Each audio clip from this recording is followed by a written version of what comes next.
श्री वाहिगुरु साहिब जी।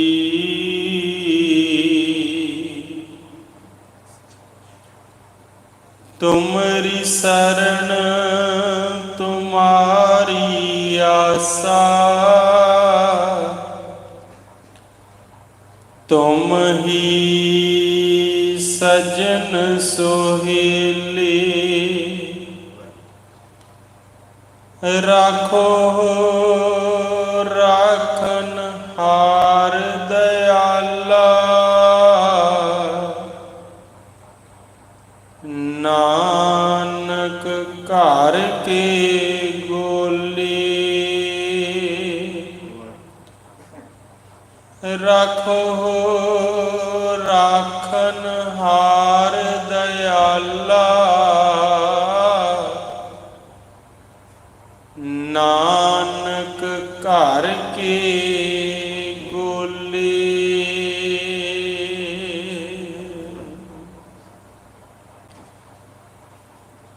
चवर छतर तख्त दे मालिक,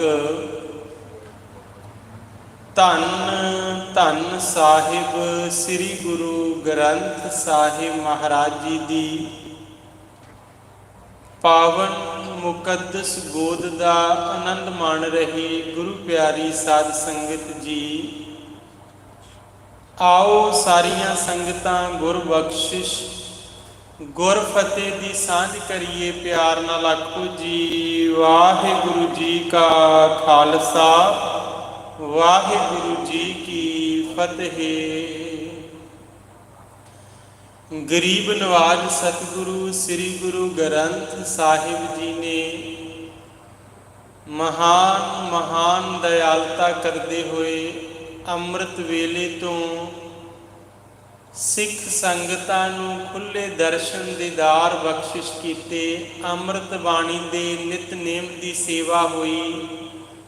आसा जी की वार दे कीर्तन होए।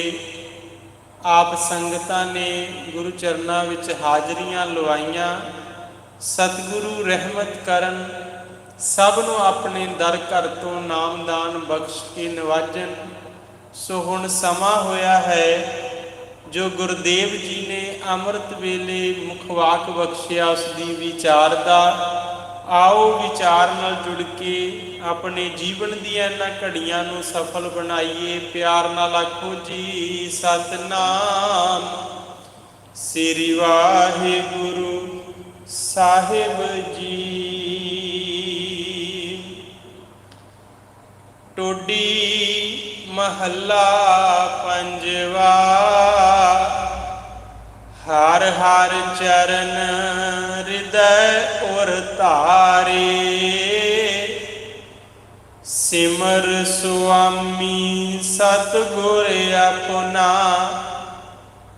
कारज सफल हमारे।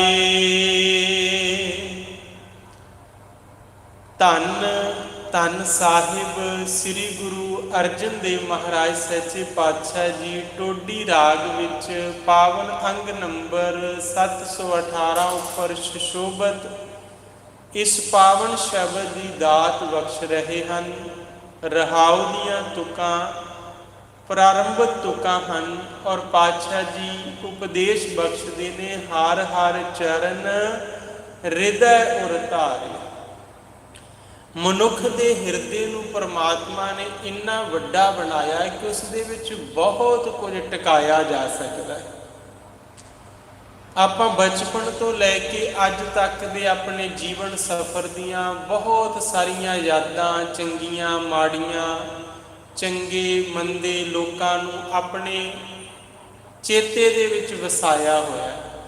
शायद जिन्हां नाल कदे एक बार भी मिलाप होया होवे, कदे दोबारा मिले ना होइए, ना मिलन की संभावना होवे, वो भी यादां मनुख के हिरदे विच वसियां हुंदियां ने।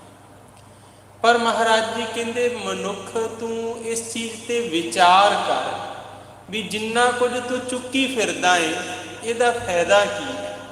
एक बोझ है ਮਸਕੀਨ ਜੀ ਕਹਿੰਦੇ ਇੱਕ ਸੱਜਣ ਮੈਨੂੰ ਮਿਲਿਆ, ਕਹਿੰਦੇ ਵੀ ਇੱਕ ਗੱਲ ਤੁਹਾਡੇ ਨਾਲ ਸਾਂਝੀ ਕਰਨੀ ਹੈ ਪਰ ਕਿਸੇ ਨੂੰ ਦੱਸਿਓ ਨਾ। ਮੈਂ ਜ਼ਿੰਦਗੀ 'ਚ ਬੜੇ ਚਿਰ ਦੀ ਇਹ ਗੱਲ ਆਪਣੇ ਅੰਦਰ ਰੱਖੀ ਹੋਈ ਹੈ, ਕਿਸੇ ਨੂੰ ਦੱਸੀ ਨਹੀਂ, ਤੇ ਕੇਵਲ ਹੁਣ ਮੇਰਾ ਜੀਵਨ ਬੜਾ ਥੋੜਾ ਰਹਿ ਗਿਆ ਤੇ ਮੈਂ ਤੁਹਾਨੂੰ ਦੱਸ ਕੇ ਜਾਣੀ ਹੈ। ਇਹ ਕਿਸੇ ਵੱਡੀ ਸ਼ਖਸੀਅਤ ਬਾਰੇ ਹੈ। ਮਸਕੀਨ ਜੀ ਕਹਿੰਦੇ ਮੈਂ ਹੱਥ ਜੋੜੇ, ਭਰਾ ਜਿਹੜਾ ਬੋਝ ਤੂੰ ਸਾਰੀ ਉਮਰ ਚੁੱਕੀ ਫਿਰਦਾ ਰਿਹਾ, ਹੁਣ ਉਸ ਬੋਝ ਥੱਲੇ ਮੈਨੂੰ ਨੱਪਣ ਲੱਗਾ। ਆਪਣੀ ਗੱਲ ਆਪਣੇ ਕੋਲ ਹੀ ਰੱਖ, ਮੈਂ ਸੁਣ ਕੇ ਕੀ ਲੈਣਾ, ਐਵੇਂ ਮੇਰੇ ਚੇਤੇ ਦੇ ਵਿੱਚ ਹੋਰ ਬੋਝ ਵਧੇਗਾ। ਚੰਗੀ ਗੱਲ ਤਾਂ ਇਹ ਸੀ ਵੀ ਜਦੋਂ ਸੁਣੀ ਸੀ ਉਦੋਂ ਹੀ ਛੱਡ ਦੇਣ ਨੂੰ, ਇੰਨੇ ਵਰ੍ਹਿਆਂ ਤੱਕ ਇਹਦਾ ਭਾਰ ਕਿਉਂ ਢੋਇਆ। ਕਬੀਰ ਸਾਹਿਬ ਨੇ ਬਾਣੀ ਵਿੱਚ ਇਉਂ ਹੀ ਲਿਖਿਆ, ਕਹਿੰਦੇ ਕਬੀਰ ਆਪਣੇ ਭਾਰਹਿ ਨਾ ਡਰੈ, ਭਾਰ ਪਰਾਈ ਸਿਰ ਚਰੈ, ਚੱਲਿਓ ਚਾਹੇ ਬਾਟ, ਆਪਣੇ ਭਾਰਹਿ ਨਾ ਡਰੈ, ਆਗੈ ਔ ਘਟ ਘਾਟ। ਕਹਿੰਦੇ ਭਾਰ ਤਾਂ ਤੇਰਾ ਆਪਣਾ ਹੀ ਬੜਾ ਹੈ ਤੇ ਦੂਸਰਿਆਂ ਦਾ ਭਾਰ ਕਿਉਂ ਚੁੱਕੀ ਫਿਰਦਾ।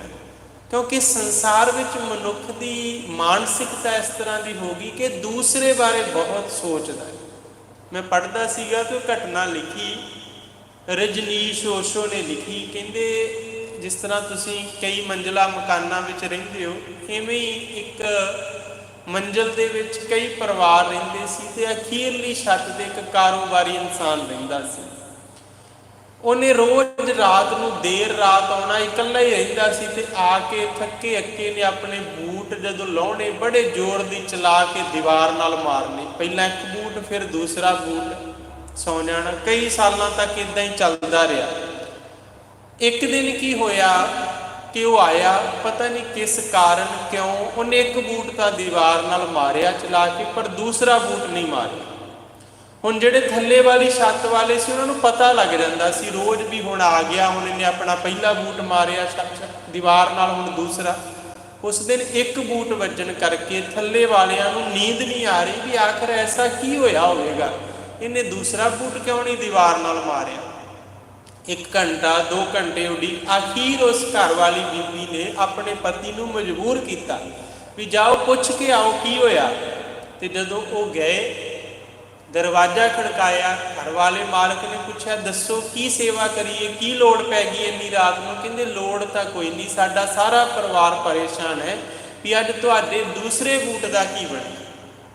ਮਨੁੱਖ ਇੰਨਾ ਫਿਕਰ ਦੂਸਰਿਆਂ ਪ੍ਰਤੀ ਚੁੱਕੀ ਫਿਰਦਾ ਹੈ ਵੀ ਦੂਸਰੇ ਨਾਲ ਕੀ ਬਣਿਆ। ਮਹਾਰਾਜ ਕਹਿੰਦੇ ਛੱਡ, ਆਪਣੇ ਅੰਦਰ ਨੂੰ ਹਲਕਾ ਕਰ, ਇੰਨਾ ਬੋਝ ਲਾਹੇ ਬੰਦਾ ਨਹੀਂ।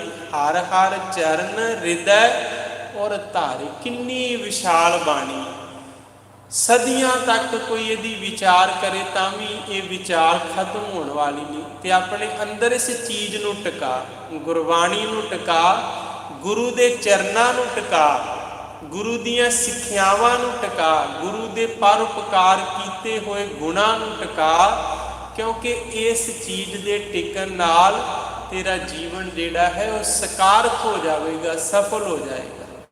ਜਿਹੜਾ ਬੋਝ ਇਨਸਾਨ ਤੋਂ ਆਪਣੇ ਅੰਦਰ ਚੁੱਕੀ ਫਿਰਦਾ ਹੈ, ਇਹਨੇ ਤੈਨੂੰ ਇੱਕ ਦਿਨ ਲੈ ਕੇ ਡੁੱਬ ਜਾਣਾ। ਕੋਈ ਇਨਸਾਨ ਆਪਣੇ ਗਲ ਦੇ ਵਿੱਚ ਪੱਥਰ ਬੰਨ੍ਹ ਲਵੇ ਤੇ ਆਖੇ ਮੈਂ ਤਰਨਾ ਹੈ ਸਮੁੰਦਰ ਦੇ ਵਿੱਚ, ਕਦੇ ਵੀ ਨਹੀਂ ਹੋ ਸਕਦਾ ਕੋਈ ਪੱਥਰ ਬੰਨ੍ਹ ਕੇ ਤਰ ਜਾਵੇ, ਉਹ ਡੁੱਬੇਗਾ। ਬਾਣੀ ਵਿੱਚ ਵੀ ਲਿਖਿਆ, ਅੰਤਰ ਅਗਨ ਬਾਹਰ ਤਨ ਸੁਆਹਾ, ਗਲ ਪਾਥਰ ਕੈਸੇ ਤਰੈ ਅਥਾਹ। ਅਥਾਹ ਸਮੁੰਦਰ ਹੈ, ਗਲ 'ਚ ਪੱਥਰ ਬੰਨੇ ਹੋਏ ਆ, ਕਿਵੇਂ ਤਰੇਗਾ। ਮਨੁੱਖ ਦਾ ਆਪਣਾ ਭਾਰ ਤੇ ਹੈ ਹੀ ਹੈ, ਨਾਲ ਹੋਰ ਵੀ ਬਹੁਤ ਕੁਝ ਚੁੱਕਿਆ ਹੋਇਆ। ਇਨਸਾਨ ਇਸ ਬੋਝ ਤੋਂ ਹਲਕਾ ਤਾਂ ਹੋ ਸਕੇਗਾ ਜੇ ਪਹਿਲਾਂ ਜਪਣਾ ਸ਼ੁਰੂ ਕਰੇਗਾ। ਮੰਨ ਲਓ ਇੱਕ ਪਾਣੀ ਦਾ ਬਹੁਤ ਵੱਡਾ ਬਰਤਨ ਹੈ ਤੇ ਇਕੱਲਾ ਬੰਦਾ ਉਹਦੇ 'ਚ ਬਲ ਨਹੀਂ ਹੈਗਾ ਇੰਨਾ ਜ਼ਿਆਦਾ ਕਿ ਉਸ ਪਾਣੀ ਦੇ ਬਰਤਨ ਨੂੰ ਜਿਹੜਾ ਬਹੁਤ ਮੈਲਾ ਹੋ ਚੁੱਕਾ ਉਹਨੂੰ ਡੋਲ ਦੇਵੇ, ਚੁੱਕ ਕੇ ਉਹਨੂੰ ਡੋਲ ਸਕੇ, ਕਿਉਂਕਿ ਇਕੱਲਾ ਹੈ, ਪਾਣੀ ਬਹੁਤ ਜ਼ਿਆਦਾ ਹੈ। ਉਹਦੇ ਲਈ ਫਿਰ ਇੱਕ ਵਿਗਿਆਨ ਕੀ ਹੈ, ਇੱਕ ਪੱਖ ਕੀ ਹੈ ਕਿ ਉਹਦੇ ਵਿੱਚ ਤੁਸੀਂ ਪਾਣੀ ਦੀ ਪਾਈਪ ਰੱਖ ਦਿਓ, ਨਿਰੰਤਰ ਪਾਣੀ ਚਲਾਓ, ਪਾਣੀ ਜਿਹੜਾ ਨਿਰਮਲ ਉਹਦੇ ਵਿੱਚ ਪਏਗਾ, ਉਹ ਹੌਲੀ ਹੌਲੀ ਸਾਰਾ ਮੈਲਾ ਪਾਣੀ ਉਸ ਬਰਤਨ 'ਚੋਂ ਕੱਢ ਦੇਵੇਗਾ। ਅਖੀਰ ਉਹ ਬਰਤਨ ਭਾਵੇਂ ਲੰਮਾ ਟਾਈਮ ਪਾਣੀ ਪਾਉਣਾ ਪਵੇਗਾ, ਪਰ ਉਹ ਬਰਤਨ ਨਿਰਮਲ ਪਾਣੀ ਨਾਲ ਭਰ ਜਾਵੇ। ਇਵੇਂ ਹੀ ਹੁਣ ਸਾਡੇ ਚ ਐ ਤੇ ਸਮਰੱਥਾ ਹੈ ਨਹੀਂ ਵੀ ਅਸੀਂ ਇੱਕਦਮ ਕੋਈ ਇੱਦਾਂ ਦਾ ਸਾਬਣ ਲਈਏ, ਕੋਈ ਸ਼ੈਂਪੂ ਲਈਏ ਵੀ ਆਪਣੇ ਅੰਦਰ ਦੀਆਂ ਸਾਰੀਆਂ ਵਿਚਾਰਾਂ ਧੋ ਕੇ ਤੇ ਇਹਨੂੰ ਸਾਫ਼ ਕਰ ਦਈਏ। ਇੰਨਾ ਬਲ ਤੇ ਆਪਣੇ ਚ ਹੈ ਨਹੀਂ। ਆਪਣੇ ਕੋਲੇ ਕੀ ਹੈ ਕਿ ਆਪਾਂ ਲਗਾਤਾਰ ਪਰਮੇਸ਼ਰ ਦੇ ਨਾਮ ਸਿਮਰਨ ਦੀ ਬੂੰਦ ਬੂੰਦ ਅੰਮ੍ਰਿਤ ਜਲ ਨੂੰ ਅੰਦਰ ਪਾਈ ਜਾਈਏ। ਇੱਕ ਦਿਨ ਇੱਦਾਂ ਦਾ ਆਵੇਗਾ ਕਿ ਜਦੋਂ ਸਾਰੀਆਂ ਵਿਚਾਰਾਂ, ਨਾ ਕੋ ਬੈਰੀ ਨਹੀਂ ਬੇਗਾਨਾ, ਸਗਲ ਸੰਗ ਹਮ ਕੋ ਬਾਨਾਈ, ਸਾਰਿਆਂ 'ਚ ਰੱਬ ਹੀ ਰੱਬ ਦਿਸੇਗਾ, ਕਿਸੇ ਦੇ ਗੁਣ ਨਹੀਂ, ਕਿਸੇ ਦੇ ਅਵਗੁਣ ਨਹੀਂ। ਗੁਰੂ ਦਾ ਅੰਮ੍ਰਿਤ ਨਾਮ ਉਹ ਸਾਰੀਆਂ ਵਿਚਾਰਾਂ ਨੂੰ ਕੱਢ ਕੇ ਉਸ ਜਗ੍ਹਾ ਤੇ ਟਿਕ ਜਾਏਗਾ। ਹਿਰਦਾ ਤ੍ਰਿਪਤ ਹੋ ਜਾਵੇਗਾ, ਰੱਜ ਜਾਏਗਾ, ਕੋਈ ਬੁਰਾ ਵਿਚਾਰ ਨਹੀਂ ਆਏਗਾ, ਕਿਸੇ ਬਾਰੇ ਬੁਰਾ ਵਿਚਾਰ ਨਹੀਂ ਆਏਗਾ। ਤੇ ਫਿਰ ਮਹਾਰਾਜ ਕਹਿੰਦੇ ਕੀ ਹੋਵੇਗਾ? ਸਿਮਰ ਸੁਆਮੀ ਸਤਿਗੁਰ ਆਪਣਾ, ਕਾਰਜ ਸਫਲ ਹਮਾਰੇ। ਇਸ ਤਰ੍ਹਾਂ ਮਾਲਕ ਨੂੰ ਸਿਮਰਦਿਆਂ ਸਿਮਰਦਿਆਂ ਕਾਰਜ ਸਫਲ ਹੋ ਜਾਣਗੇ। ਦੇਖੋ ਜ਼ਿੰਦਗੀ ਹੈ, ਜ਼ਿੰਦਗੀ ਦੇ ਛੋਟੇ ਵੱਡੇ ਸਾਰੇ ਕੰਮ ਬੰਦੇ ਲਈ ਮਹੱਤਵਪੂਰਨ ਹੁੰਦੇ ਨੇ। ਕੋਈ ਵੀ ਛੱਡਣਾ ਨਹੀਂ ਚਾਹੁੰਦੇ ਆਪਾਂ ਚਾਹੁੰਦੇ ਹਰ ਕੰਮ ਹੋਵੇ, ਹਰ ਕੰਮ ਦੇ ਵਿੱਚੋਂ ਸਾਨੂੰ ਖੁਸ਼ੀ ਮਿਲੇ। ਪਰ ਸੰਭਵ ਨਹੀਂ ਹੈ ਕਿ ਸਾਰੇ ਕੰਮ ਜਿਹੜੇ ਅਸੀਂ ਸੋਚੇ ਆ ਉਹ ਹੋ ਹੀ ਜਾਣ, ਕਿਉਂਕਿ ਅਸੀਂ ਕੁਝ ਵੀ ਸੋਚ ਸਕਦੇ ਹਾਂ, ਪਰ ਜੋ ਕੁਝ ਅਸੀਂ ਸੋਚਦੇ ਹਾਂ ਉਹ ਪੂਰਾ ਹੋ ਜਾਵੇ, ਇਹ ਸਾਡੇ ਵਿੱਚ ਸਮਰੱਥਾ ਨਹੀਂ ਹੈ।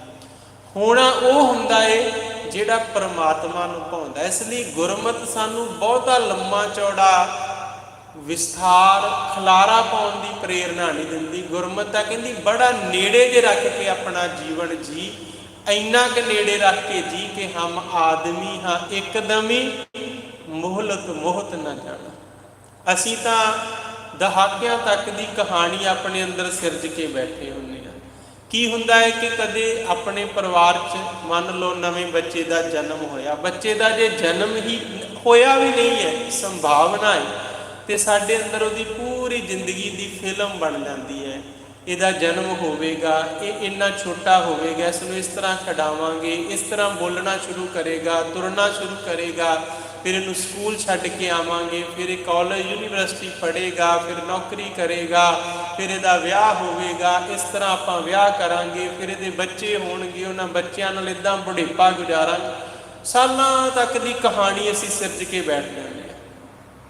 ਪਰ ਗਰੰਟੀ ਤਾਂ ਮਾਲਕ ਨੇ ਦੇਣੀ ਹੈ ਨਾ। ਕੋਈ ਵੀ ਆਪਾਂ ਵਸਤੂ ਖਰੀਦਦੇ ਹਾਂ ਮਾਰਕੀਟ ਵਿੱਚੋਂ, ਉਹਦੀ ਕੰਪਨੀ ਗਰੰਟੀ ਦਿੰਦੀ ਹੈ।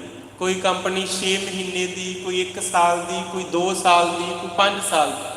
ਕੰਪਨੀ ਨੂੰ ਆਪਣੀ ਬਣਾਈ ਹੋਈ ਵਸਤੂ ਤੇ ਵਿਸ਼ਵਾਸ ਹੈ ਕਿ 5 ਸਾਲ ਨਹੀਂ ਖਰਾਬ ਹੋਵੇਗੀ, ਜੇ ਹੋਵੇਗੀ ਤਾਂ ਬਦਲ ਕੇ ਨਵੀਂ ਲੈ ਜਾਓ। ਹੁਣ ਮਨੁੱਖ ਦੀ ਸਿਰਜਣਾ ਮਾਲਕ ਨੇ ਕੀਤੀ ਹੈ, ਆਪਾਂ ਮਾਲਕ ਨੂੰ ਪੁੱਛੀਏ ਵੀ ਇਹਦੀ ਕਿੰਨੀ ਕੁ ਗਰੰਟੀ ਹੈ? ਹਰ ਇੱਕ ਕਹਿੰਦੇ ਦੀ ਕੋਈ ਗਰੰਟੀ ਨਹੀਂ ਹੈ। ਜਿਹੜੀ ਵਸਤੂ ਤੈਨੂੰ ਦਾਤ ਦਿੱਤੀ ਜਾ ਰਹੀ ਹੈ, ਇਸ ਜੀਵ ਦੀ ਕੋਈ ਗਰੰਟੀ ਨਹੀਂ ਹੈ। ਇਹ ਕਿਸੇ ਵੇਲੇ ਵੀ ਮੌਤ ਦੇ ਮੂੰਹ ਵਿੱਚ ਆ ਸਕਦਾ ਹੈ। ਨਹਿ ਬਾਰਕ ਨਹਿ ਜੋਬਨੈ, ਨਹਿ ਬਿਰਧੀ ਕਛ ਬੰਦ, ਉਹ ਬੇਰਾ ਨਹਿ ਬੂਝੀ ਹੈ, ਜੋ ਆਏ ਪਰੈ ਜਮ ਫੰਦ। ਤੇ ਜਦੋਂ ਅਸੀਂ ਬਹੁਤ ਕੁਝ ਸੋਚ ਕੇ ਬੈਠ ਜਾਂਦੇ ਹਾਂ, ਫਿਰ ਉਸ ਕਹਾਣੀ ਵਿੱਚੋਂ ਅਕਸਰ ਹੀ ਕੋਈ ਨਾ ਕੋਈ ਪਾਤਰ ਮਨਫੀ ਹੋ ਜਾਂਦਾ। ਕੋਈ ਨਾ ਕੋਈ ਜਿੰਨੀ ਕਹਾਣੀ ਅਸੀਂ ਸਿਰਜੀ ਹੁੰਦੀ ਹੈ, ਉਸ ਕਹਾਣੀ ਦਾ ਕੋਈ ਨਾ ਕੋਈ ਪਾਤਰ ਇਸ ਜਹਾਨ ਤੋਂ ਤੁਰ ਜਾਂਦਾ ਤੇ ਕਹਾਣੀ ਅਧੂਰੀ ਰਹਿ ਜਾਂਦੀ ਹੈ। ਉਹ ਅਧੂਰੀ ਕਹਾਣੀ ਫਿਰ ਸਾਡੇ ਲਈ ਇੱਕ ਬਹੁਤ ਵੱਡਾ ਦੁੱਖ ਬਣਦੀ ਹੈ, ਜਿਸ ਦੁੱਖ ਦਾ ਜ਼ਿੰਮੇਵਾਰ ਇਨਸਾਨ ਖੁਦ ਆਪ ਹੁੰਦਾ ਹੈ, ਕੋਈ ਹੋਰ ਨਹੀਂ।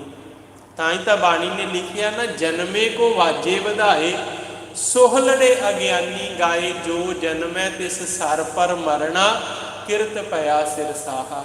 ਪੈਦਾ ਹੋਣ ਦੀ ਖੁਸ਼ੀ 'ਚ ਅਸੀਂ ਵਾਜੇ ਵਜਾਏ, ਸੋਹਲੇ ਗਾਏ। ਮਹਾਰਾਜ ਕਹਿੰਦੇ ਅਗਿਆਨਤਾ ਵਾਲੀ ਗੱਲ ਹੈ। ਜੋ ਪੈਦਾ ਹੋਇਆ ਨੇ ਯਕੀਨਨ ਇੱਕ ਦਿਨ ਜਾਣਾ ਹੈ, ਪਤਾ ਨਹੀਂ ਕਦੋਂ ਚਲੇ ਜਾਣਾ। ਇਸ ਲਈ ਉਨਾ ਕੁ ਸੋਚ ਜਿੰਨਾ ਕੁ ਤੇਰੇ ਵਾਸਤੇ ਸੁਖਦਾਈ ਹੋਵੇ, ਕਿਉਂਕਿ ਜੇ ਬਹੁਤਾ ਕੁਝ ਸੋਚੇਗਾ ਉਹ ਪੂਰਾ ਨਹੀਂ ਹੋਣਾ। ਹੋਣਾ ਪੂਰਾ ਉਹੀ ਹੈ ਜੋ ਮਾਲਕ ਨੂੰ ਭਾਉਂਦਾ। ਸਿਮਰਨ ਕਰਨ ਵਾਲਿਆਂ ਦੀ ਸੋਚ ਜਿਹੜੀ ਹੈ ਉਹ ਇਕਾਗਰ ਹੋ ਜਾਂਦੀ, ਭਟਕਦੀ ਨਹੀਂ, ਟਿਕਦੀ ਨਹੀਂ ਹੈ। ਫਿਰ ਉਹਨਾਂ ਦੀ ਜ਼ਿੰਦਗੀ 'ਚ ਜੋ ਕੁਝ ਵੀ ਵਾਪਰਦਾ ਹੈ ਉਹਦੇ ਵਿੱਚ ਉਹ ਸੰਤੁਸ਼ਟ ਰਹਿੰਦੇ। ਤੇ ਐਡੀ ਵੀ ਵੱਡੀ ਗੱਲ ਨਹੀਂ ਕਿ ਅਸੀਂ ਕੁਝ ਚਾਹੀਏ ਤੇ ਗੁਰੂ ਮਾਲਕ ਸਾਡੀ ਅਰਦਾਸ ਨਾ ਸੁਣਨ। ਜੇ ਅਸੀਂ ਉਹਨਾਂ ਨੂੰ ਸਿਮਰੀਏ ਤਾਂ ਉਹ ਸਾਡੀ ਅਰਦਾਸ ਵੀ ਜ਼ਰੂਰ ਸੁਣਦੇ। ਕਾਰਜ ਸਫਲ ਹਮਾਰੇ। ਆਪਣੇ ਇਲਾਕੇ ਵਿੱਚ ਜੀਰੇ ਤੋਂ ਫਿਰੋਜ਼ਪੁਰ ਦੇ ਰਸਤੇ 'ਚ ਇੱਕ ਛੋਟਾ ਜਿਹਾ ਪਿੰਡ ਹੈ। ਉਸ ਪਿੰਡ ਵਿੱਚ ਇੱਕ ਗੁਰੂ ਘਰ ਬੜੀ ਥੋੜ੍ਹੀ ਜਿਹੀ ਜਗ੍ਹਾ 'ਤੇ, ਪਿੰਡ ਵਿੱਚ ਹੀ ਇੱਕ ਸੱਜਣ ਆਪਣੇ ਨਾਨਕੇ ਪਰਿਵਾਰ ਦੀ ਜਾਇਦਾਦ 'ਤੇ ਰਹਿੰਦਾ। ਉਹਨੇ ਆਖਿਆ ਵੀ ਇੰਨੀ ਨਾਨਕਿਆਂ ਦੀ ਜਾਇਦਾਦ ਮਿਲੀ, ਚਲੋ ਆਪਾਂ ਕੁਝ ਗੁਰੂ ਘਰ ਦੀ ਸੇਵਾ ਕਰੀਏ। ਉਹਨੇ ਆਖਿਆ ਵੀ ਆਪਾਂ ਗੁਰੂ ਘਰ ਪਿੰਡ ਤੋਂ ਬਾਹਰ ਬਣਾਈਏ, ਵੱਡਾ ਬਣਾਈਏ, ਅਤੇ ਗੁਰੂ ਘਰ ਵਾਲਾ ਜਿਹੜਾ ਥਾਂ ਹੈ ਇਹ ਗ੍ਰੰਥੀ ਸਿੰਘ ਨੂੰ ਦੇ ਦਈਏ, ਕਿਉਂਕਿ ਇਹਦੇ ਬੱਚੇ ਆ, ਇਹਦੇ ਕੋਲ ਆਪਣਾ ਬੜਾ ਥੋੜ੍ਹਾ ਥਾਂ ਹੈ ਅਤੇ ਥੋੜ੍ਹਾ ਜਿਹਾ ਆਪਣਾ ਗੁਰੂ ਘਰ ਦਾ ਮਿਲ ਜਾਏਗਾ ਅਤੇ ਇਹਦੇ ਬੱਚਿਆਂ ਵਾਸਤੇ ਗੁਜ਼ਾਰੇ ਜੋਗਾ ਥਾਂ ਬਣ ਜਾਏਗਾ। ਪਿੰਡ ਵਾਲੇ ਮੰਨ ਗਏ। ਗੁਰੂ ਘਰ ਦੀ ਅਰਦਾਸ ਕਰਕੇ ਆਰੰਭਤਾ ਹੋ ਗਈ। ਪਿੰਡ ਬੜਾ ਛੋਟਾ ਸੀ, ਆਮਦਨ ਦੇ ਸਾਧਨ ਸੀਮਤ ਸਨ। ਚਲੋ ਜਿਵੇਂ ਕਿਵੇਂ ਕਰਦਿਆਂ ਗੁਰੂ ਦਰਬਾਰ ਦੀ ਤਿਆਰੀ ਹੋ ਗਈ। ਹੁਣ ਇਮਾਰਤ ਤਿਆਰ ਕਰ ਲੈਣੀ ਅਤੇ ਉਹਦੀ ਤਿਆਰੀ ਕਰਨੀ, ਇਹ ਦੋਨੋਂ ਚੀਜ਼ਾਂ 'ਚ ਬਹੁਤ ਖਰਚਾ ਹੁੰਦਾ। ਤਿਆਰੀ 'ਤੇ ਵੀ ਉਨਾ ਹੀ ਖਰਚਾ ਲੱਗਦਾ। ਹੁਣ ਉਹਨਾਂ ਕੋਲ ਲੱਕੜ ਵਾਸਤੇ ਨਾ ਤਾਂ ਕੋਈ ਪੈਸਾ, ਨਾ ਕੋਈ ਪ੍ਰਬੰਧ। ਇਮਾਰਤ ਤਿਆਰ ਹੋ ਗਈ, ਲੋਕ ਪੁੱਛਦੇ ਕਦੋਂ ਤਿਆਰੀ ਹੋਵੇਗੀ। ਹੁਣ ਪ੍ਰਬੰਧਕ ਜ਼ਿੰਮੇਵਾਰ ਜਿਹੜੇ, ਉਹਨਾਂ ਕੋਲ ਜਵਾਬ ਨਹੀਂ। ਅਰਦਾਸ ਕਰਦੇ ਆ ਮਨ ਹੀ ਮਨ ਕੇ ਮਾਲਕ ਕੋਈ ਇੱਦਾਂ ਦੀ ਕਿਰਪਾ ਹੋਵੇ, ਕਿਸੇ ਨੂੰ ਪ੍ਰੇਰਨਾ ਦਿਓ, ਕਿੱਧਰੋਂ ਸੇਵਾ ਆਵੇ ਅਤੇ ਬਾਕੀ ਦੇ ਕੰਮ ਪੂਰੇ ਕਰੀਏ। ਉਹਨਾਂ ਦੇ ਪਿੰਡ ਦੇ ਕੋਲ ਦੀ 2 ਨਹਿਰਾਂ ਜਿਹੜੀਆਂ ਹਰੀਕੇ ਪੱਤਨ ਤੋਂ ਨਿਕਲਦੀਆਂ ਨੇ, ਅੱਗੇ ਰਾਜਸਥਾਨ ਨੂੰ ਇੱਕ ਨਹਿਰ ਜਾਂਦੀ, ਇੱਕ ਪੰਜਾਬ ਵਿੱਚ ਪਾਣੀ ਦਿੰਦੀ ਹੈ। ਉਹ 2 ਨਹਿਰਾਂ ਨਿਕਲਦੀਆਂ ਸੀ। ਉਹਨਾਂ ਦੀ ਸਫਾਈ ਵਾਸਤੇ, ਮੁਰੰਮਤ ਵਾਸਤੇ ਪਾਣੀ ਸੁਕਾਇਆ। ਜਦੋਂ ਪਾਣੀ ਸੁਕਾਇਆ ਤੇ ਵੇਖਿਆ ਇੱਕ ਬਹੁਤ ਵੱਡਾ ਟਾਹਲੀ ਦਾ ਰੁੱਖ ਉਸ ਨਹਿਰ ਦੇ ਵਿੱਚ ਰੁੜ ਕੇ, ਕਿਉਂਕਿ ਲੋਕ ਅਕਸਰ ਨਹਿਰ ਦੇ ਕੰਢੇ ਤੋਂ ਰੁੱਖ ਵੱਢ ਕੇ ਚੋਰੀ ਉਹਨਾਂ ਨੂੰ ਕਿਸੇ ਮਜ਼ਬੂਤ ਤਾਰ ਨਾਲ ਬੰਨ੍ਹ ਕੇ ਨਹਿਰ ਦੇ ਪਾਣੀ ਵਿੱਚ ਹੀ ਸੁੱਟ ਦਿੰਦੇ। ਇੱਕ ਤਾਂ ਉਹ ਪੱਕੇ ਹੋ ਜਾਂਦੀਆਂ ਨੇ, ਲੱਕੜਾਂ ਖਰਾਬ ਨਹੀਂ ਹੁੰਦੀਆਂ, ਇੱਕ ਚੋਰੀ ਦੇ ਇਲਜ਼ਾਮ ਤੋਂ ਲੋਕ ਆਪਣੇ ਆਪ ਨੂੰ ਬਚਾ ਲੈਂਦੇ। ਕਿਤੇ ਉਹ ਤਾਰ ਟੁੱਟ ਗਈ ਅਤੇ ਬਹੁਤ ਵੱਡਾ ਟਾਹਲੀ ਦਾ ਰੁੱਖ ਪਤਾ ਨਹੀਂ ਕਿੱਥੋਂ ਰੁੜਿਆ ਆਇਆ, ਉਸ ਨਹਿਰ ਦੇ ਪੁੱਲ ਨਾਲ ਲੱਗ। ਜਦੋਂ ਉਹਨਾਂ ਨੂੰ ਪਤਾ ਲੱਗਾ, ਵੱਡੀਆਂ ਮਸ਼ੀਨਾਂ ਮੰਗਾ ਕੇ ਉਹ ਰੁੱਖ ਕੱਢਿਆ। ਉਹ ਦੱਸਦੇ ਕਿ ਸਾਨੂੰ 1 ਰੁਪਈਏ ਦੀ ਵੀ ਲੱਕੜ ਮੁੱਲ ਨਹੀਂ ਲੈਣੀ ਪਈ। ਗੁਰੂ ਘਰ ਦੀ ਜਿੰਨੀ ਵੀ ਲੱਕੜ ਦੀ ਜ਼ਰੂਰਤ ਸੀ ਉਸ ਰੁੱਖ ਦੇ ਵਿੱਚੋਂ ਪੂਰੀ ਹੋ ਗਈ, ਕਿਉਂਕਿ ਮਾਲਕ ਕੋਈ ਨਾ ਕੋਈ ਵਿਧ ਬਣਾ ਦਿੰਦਾ ਹੈ ਜਦੋਂ ਅਸੀਂ ਸੱਚੇ ਮਨ ਨਾਲ ਉਹਨੂੰ ਯਾਦ ਕਰਦੇ ਹਾਂ। ਪਰ ਬਾਣੀ ਸਾਨੂੰ ਇਹ ਪ੍ਰੇਰਨਾ ਦਿੰਦੀ ਹੈ ਵੀ ਬਹੁਤੀਆਂ ਵੱਡੀਆਂ ਮੰਗਾਂ ਨਹੀਂ ਰੱਖਣੀਆਂ ਚਾਹੀਦੀਆਂ। ਮਾਲਕ ਕੋਲੋਂ ਉਹਦਾ ਨਾਮ ਹੀ ਮੰਗਣਾ ਚਾਹੀਦਾ ਹੈ, ਕਿਉਂਕਿ ਜਦੋਂ ਨਾਮ ਮਿਲ ਜਾਵੇ ਬਾਕੀ ਸਭ ਕੁਝ ਆਪਣੇ ਆਪ ਹੀ ਮਨੁੱਖ ਕੋਲ ਆ ਜਾਂਦਾ ਹੈ। ਸਬਰ, ਸੰਤੋਖ, ਸੰਤੁਸ਼ਟੀ ਮਿਲ ਜਾਂਦੀ ਹੈ। ਸਿਮਰ ਸੁਆਮੀ ਸਤਿਗੁਰ ਆਪਣਾ, ਕਾਰਜ ਸਫਲ ਹਮਾਰੇ। ਅਤੇ ਸਭ ਤੋਂ ਵੱਡਾ ਕਾਰਜ ਹੈ ਇਹ ਮਨੁੱਖਾ ਜੀਵਨ ਦਾ ਜਨਮ ਮਰਨ ਮੁੱਕ ਜਾਂਦਾ ਹੈ। ਪਰਮਾਤਮਾ ਦੇ ਚਰਨਾਂ ਵਿੱਚ ਸਦਾ ਵਾਸਤੇ ਮਨੁੱਖ ਨੂੰ ਸਥਾਨ ਪ੍ਰਾਪਤ ਹੋ ਜਾਂਦਾ। ਪੁੰਨ ਦਾਨ ਪੂਜਾ ਪਰਮੇਸ਼ਰ, ਹਰ ਕੀਰਤ ਤਤ ਵਿਚਾਰੇ। ਮਹਾਰਾਜ ਜੀ ਕਹਿੰਦੇ ਅਸਲ 'ਚ ਤਤ ਦੀ ਵਿਚਾਰ ਜ਼ਰੂਰ ਕਰਨੀ ਚਾਹੀਦੀ ਹੈ।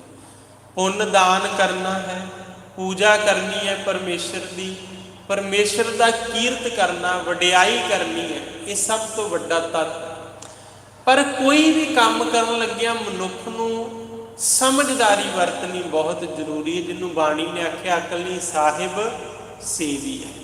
ਅਕਲ ਦੀ ਵਰਤੋਂ ਕਰਨੀ ਬਹੁਤ ਜ਼ਰੂਰੀ ਹੈ। ਜੇ ਅਕਲ ਨਾ ਵਰਤੀਏ, ਮੱਤ ਥੋੜ੍ਹੀ ਸੇਵ ਗਵਾਈਏ। ਕਈ ਵਾਰੀ ਇਸ ਤਰ੍ਹਾਂ ਵੀ ਹੋ ਜਾਂਦਾ ਹੈ ਕਿ ਅਸੀਂ ਨਾ ਮੱਤ ਵਰਤ ਕੇ ਕੀਤੀ ਹੋਈ ਸੇਵਾ ਸਫਲ ਨਹੀਂ ਕਰਵਾ ਸਕਦੇ। ਮਹਾਰਾਜ ਜੀ ਕਹਿੰਦੇ ਤੱਤ ਦੀ ਵਿਚਾਰ ਕਰਨੀ। ਇੱਕ ਤਾਂ ਕੀਰਤ ਤੱਤ ਵਿਚਾਰੇ, ਪਰਮਾਤਮਾ ਦੀ ਕੀਰਤੀ ਵਡਿਆਈ ਕਰਨੀ ਹੈ, ਉਹਦੇ 'ਚੋਂ ਤੱਤ ਲੱਭਣਾ ਹੈ ਵੀ ਜੇ ਅਸੀਂ ਬਾਣੀ ਪੜ੍ਹ ਰਹੇ ਹਾਂ ਅਤੇ ਬਾਣੀ ਸਾਨੂੰ ਕੀ ਕਹਿ ਰਹੀ। ਇਹ ਨਾ ਹੋਵੇ ਕਿ ਜੋ ਬਾਣੀ ਕਹਿ ਰਹੀ ਪੜ੍ਹ ਅਸੀਂ ਉਹੀ ਰਹੇ ਹੋਈਏ ਅਤੇ ਕਰ ਉਸ ਤੋਂ ਉਲਟ ਰਹੇ ਹੋਈਏ। ਮਿਸਾਲ 'ਤੇ ਆਪਾਂ ਕਈ ਵਾਰੀ ਇਹ ਗੱਲ ਕਰਦੇ ਹਾਂ ਵੀ ਜਪਜੀ ਸਾਹਿਬ ਦੀਆਂ ਇਹਨਾਂ ਤੁਕਾਂ ਬਾਰੇ ਤੇ ਆਪਾਂ ਸਾਰੇ ਵਾਕਫ ਹਾਂ, ਸਾਰੇ ਪੜ੍ਹਦੇ ਹਾਂ। ਗੁਰਾ ਇੱਕ ਦੇਹ ਬੁਝਾਈ, ਸਭਨਾ ਜੀਆਂ ਕਾ ਇੱਕ ਦਾਤਾ, ਸੋ ਮੈਂ ਵਿਸਰ ਨਾ ਜਾਈ। ਤੇ ਤੱਤ ਵੀ ਤੇ ਵਿਚਾਰਨਾ ਚਾਹੀਦਾ ਹੈ ਨਾ ਵੀ ਇੱਕ ਹੀ ਦਾਤਾ ਹੈ, ਬਸ ਉਹਦੇ ਤੋਂ ਹੀ ਮੰਗਣਾ ਹੈ। ਜਦੋਂ ਦੇਵੇਗਾ ਉਹੀ ਕੁਝ ਦੇਵੇਗਾ, ਦੁਨੀਆ 'ਤੇ ਹੋਰ ਕੋਈ ਦਾਤਾ ਨਹੀਂ। ਪਰ ਮੈਨੂੰ ਨਹੀਂ ਲੱਗਦਾ ਕਿ ਕੋਈ ਵੀ ਸਿੱਖਾਂ ਦੇ ਘਰ ਜਨਮਿਆ ਇਹੋ ਜਿਹਾ ਇਨਸਾਨ ਹੋਵੇ ਜਿਹਨੂੰ ਇਹ ਤੁਕਾਂ ਨਾ ਆਉਂਦੀਆਂ। ਹਰ ਪੜ੍ਹੇ ਅਨਪੜ੍ਹੇ ਨੂੰ ਇਹ ਤੁਕਾਂ ਜ਼ਰੂਰ ਆਉਂਦੀਆਂ। ਆਪਾਂ ਕਿਸੇ ਹੋਰ ਦੀ ਨਹੀਂ ਗੱਲ ਕਰਦੇ, ਪਰ ਜਿਨ੍ਹਾਂ ਨੂੰ ਇਹ ਤੁਕਾਂ ਆਉਂਦੀਆਂ, ਪੜ੍ਹਨੀਆਂ ਆਉਂਦੀਆਂ ਏ, ਇਹਨਾਂ ਦੇ ਅਰਥਾਂ ਦਾ ਵੀ ਬੋਧ ਆ। ਪਰ ਉਹ ਕੀ ਇਸ ਗੱਲ ਤੇ ਸਾਰੇ ਯਕੀਨ ਕਰਦੇ ਹੋਣਗੇ? ਜੇ ਕਰਦੇ ਹੋਣ ਤਾਂ ਫਿਰ ਇਸ ਤਰ੍ਹਾਂ ਦੇ ਹਾਲਾਤ ਜਿਵੇਂ ਦੇ ਸਾਨੂੰ ਦੇਖਣ ਨੂੰ ਮਿਲਦੇ ਆ, ਇਕੱਲੇ ਪੰਜਾਬ ਦੀ ਸਥਿਤੀ ਨਹੀਂ, ਪੰਜਾਬ ਤੋਂ ਲੈ ਕੇ ਦੁਨੀਆ ਦੇ ਕੋਨੇ-ਕੋਨੇ ਵਿੱਚ ਜਿੱਥੇ ਵੀ ਅਸੀਂ ਸਿੱਖ ਵੱਸਦੇ ਹਾਂ, ਸਾਡੇ ਵਿੱਚ ਇੱਕ ਬਹੁਤ ਵੱਡੀ ਕਮੀ ਆ ਗਈ ਹੈ। ਅਸੀਂ ਮਨੁੱਖਾਂ ਦੇ ਅੱਗੇ ਝੋਲੀਆਂ ਅੱਡਣ ਲੱਗ ਪਏ ਹਾਂ। ਤਾਂ ਭਾਈ ਗੁਰਦਾਸ ਜੀ ਲਿਖਦੇ, ਸੱਚ ਦਾ ਤਾਰ ਵਸਾਰ ਕੇ ਮੰਗਤਿਆਂ ਨੂੰ ਮੰਗਣ ਜਾਈ, ਗੁਰ ਪੂਰੇ ਬਿਨ ਰੋਵਣ ਤਾਹੀ। ਕਹਿੰਦੇ ਮੰਗਤਿਆਂ ਤੋਂ ਕੀ ਮਿਲੂਗਾ ਸੱਚੇ ਦਾਤੇ ਨੂੰ ਛੱਡ ਕੇ?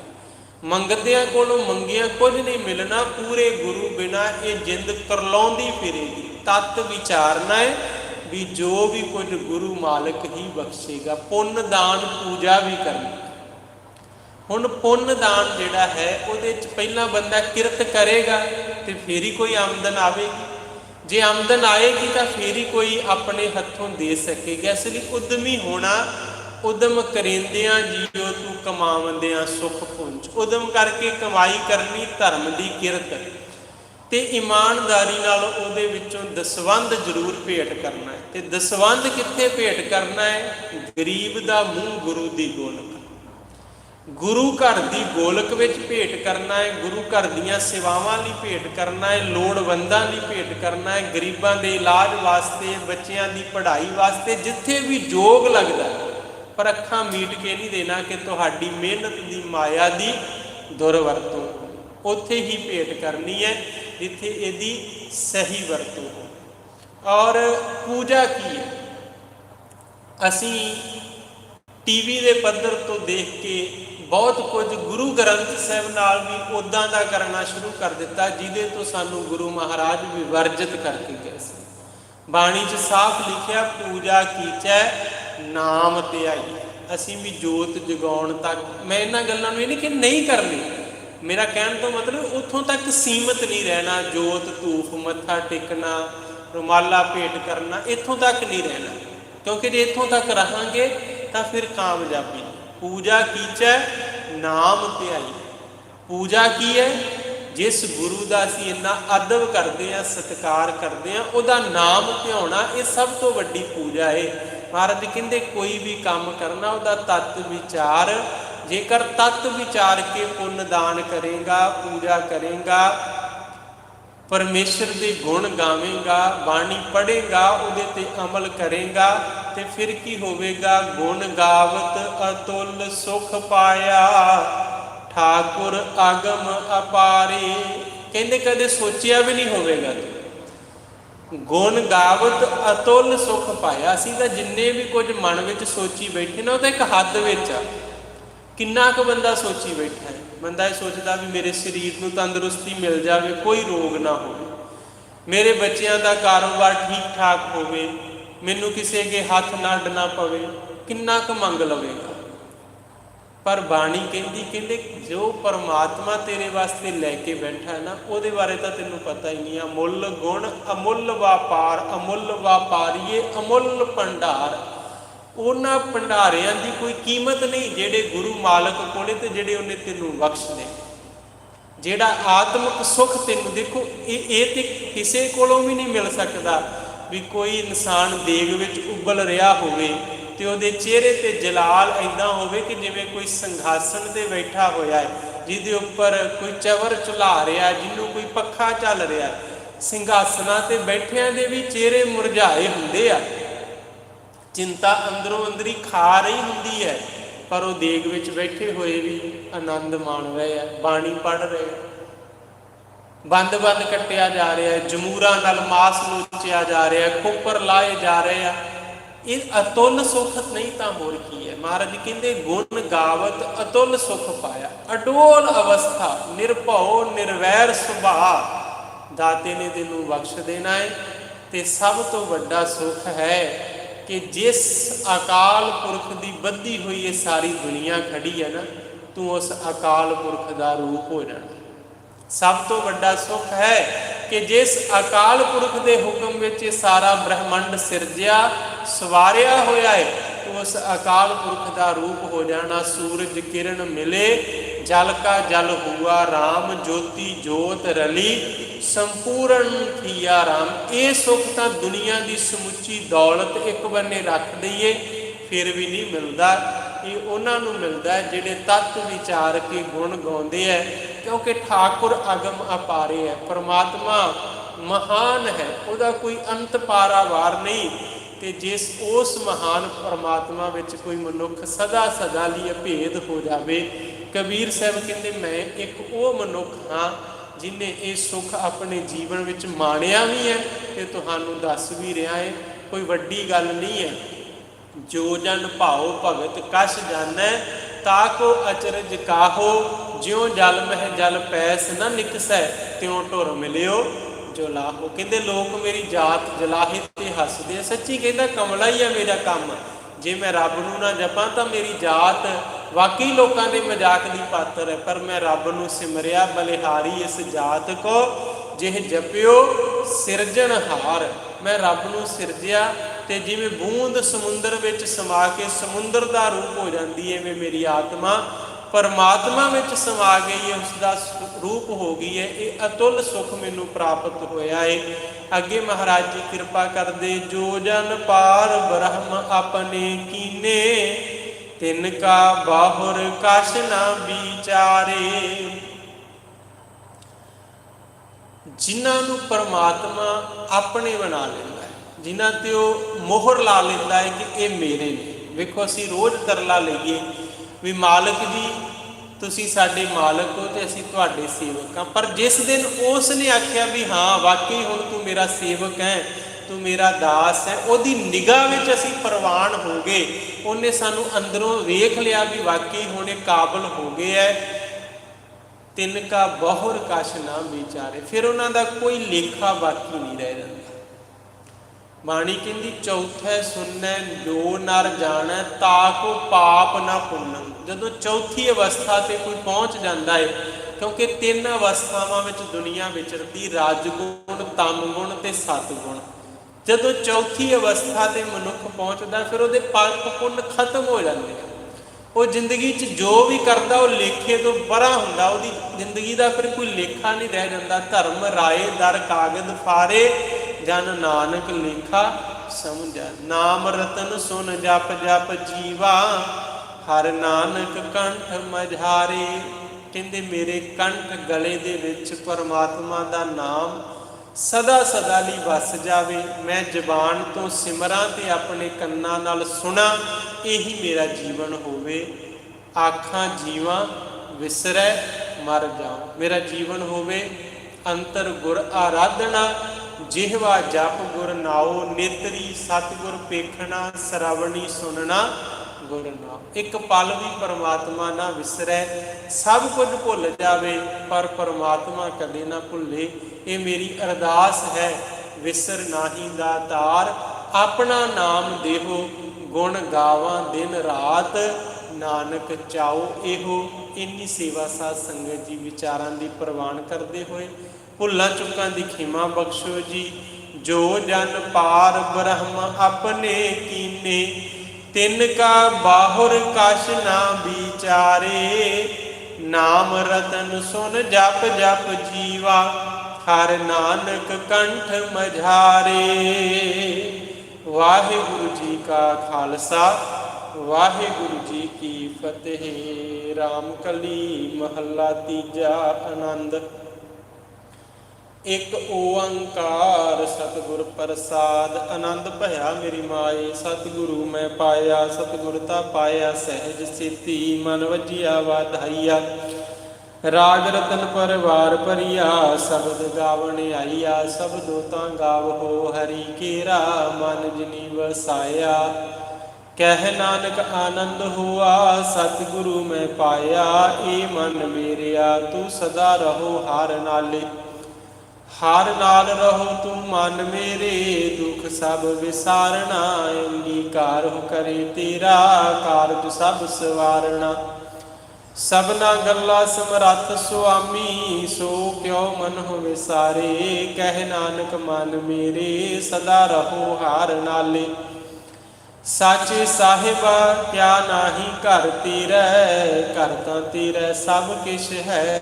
ਜਿਸ ਦੇਹ ਸੋ ਪਾਵੇ ਸਦਾ ਸਿਫਤ ਸਲਾਹਾ ਤੇਰੀ, ਨਾਮ ਮਨ ਵਸਾਵੇ। ਨਾਮ ਜਿਨ ਕੈ ਮਨ ਵਸਿਆ ਵਾਜੇ ਸ਼ਬਦ ਕਨੇਰੇ, ਕਹਿ ਨਾਨਕ ਸੱਚੇ ਸਾਹਿਬ ਕਿਆ ਨਾਹੀ ਘਰ ਤੇਰਾ। ਸਾਚਾ ਨਾਮ ਮੇਰਾ ਆਧਾਰੋ, ਸਾਚ ਨਾਮ ਆਧਾਰ ਮੇਰਾ। ਜਿਨ ਭੁੱਖਾ ਸਭ ਗਵਾਈਆ, ਕਰ ਸਾਂਤ ਸੁਖ ਮਨ ਆਏ ਵਸਿਆ। ਜਿਨ ਇੱਛਾ ਸਭ ਪੁਜਾਈਆ, ਸਦਾ ਕੁਰਬਾਨ ਕੀਤਾ ਗੁਰੂ ਵਿਟੋ। ਜਿਸ ਦੀ ਇਹ ਵਡਿਆਈਆ, ਕਹਿ ਨਾਨਕ ਸੁਣੋ ਸੰਤ ਹੋ, ਸ਼ਬਦ ਧਰੋ ਪਿਆਰੋ। ਸਾਚਾ ਨਾਮ ਮੇਰਾ ਆਧਾਰੋ, ਵਾਜੇ ਪੰਚ ਸ਼ਬਦ ਤਿਤ ਘਰ ਸੁਭਾਗੈ। ਘਰ ਸੁਭਾਗੈ ਸ਼ਬਦ ਵਾਜੇ, ਕਲਾ ਜਿਤ ਘਰ ਧਾਰੀਆ। ਪੰਚ ਦੂਤ ਤੁਧ ਵਾਸੇ ਕੀਤੇ, ਕਾਲ ਕੰਟਕ ਮਾਰਿਆ। ਤੁਰ ਕਰਮ ਪਾਇਆ ਤੁਧ ਦਿਨ ਕਉ, ਸੀ ਨਾਮ ਹਰਿ ਕੈ ਲਾਗੇ। ਕਹਿ ਨਾਨਕ ਤਹਿ ਸੁਖ ਹੋਆ, ਤਿਤ ਘਰ ਅਨਹਦ ਵਾਜੇ। ਅਨੰਦ ਸੁਨੋ ਵਡ ਭਾਗੀ ਹੋ, ਸਗਲ ਮਨੋਰਥ ਪੂਰੇ। ਪਾਰ ਬ੍ਰਹਮ ਪ੍ਰਭ ਪਾਇਆ, ਉਤਰੇ ਸਗਲ ਵਿਸੂਰੇ। ਦੁਖ ਰੋਗ ਸੰਤਾਪ ਉਤਰੇ, ਸੁਣੀ ਸੱਚੀ ਬਾਣੀ। ਸੰਤ ਸਾਜਨ ਭਏ ਸਰਸੇ, ਪੂਰੇ ਗੁਰ ਤੇ ਜਾਣੀ।